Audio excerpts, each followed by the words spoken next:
أهلاً وسهلاً بكل أصحاب برج الدلو في قناتكم هيرسكوب. هنا هنكشف لكم أسرار الكواكب والطاقة اللي بتأثر عليكم علشان تقدروا تعيشوا حياتكم بوعي أكتر.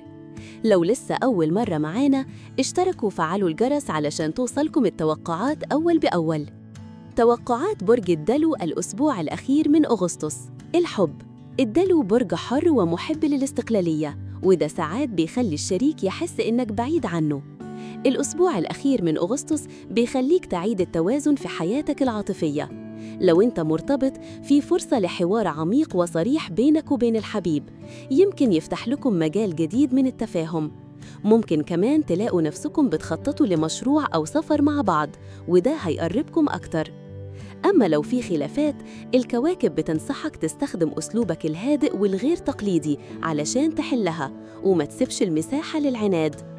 أما لو أنت سنجل، في احتمال تقابل حد مختلف تماماً عن دائرة معارفك، يمكن من سفر أو عن طريق نشاط اجتماعي أو تطوعي. الشخص ده هيلفتك بعقله وتفكيره مش بمجرد الشكل. العمل. الدلو دايماً عنده أفكار مبتكرة، والأسبوع الأخير من أغسطس هيكون فيه مساحة كبيرة علشان تلمع.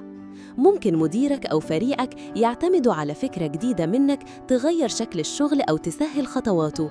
لو بتفكر تبدأ مشروع خاص أو شغل فريلانس، الفترة دي مثالية علشان تحط خطة واضحة أو تبدأ خطوة صغيرة عملية. لكن خليك واعي إن زملائك مش كلهم عندهم نفس تفكيرك، فممكن تحس إن في حد بيحاول يقلل من مجهودك أو مش قادر يفهم رؤيتك.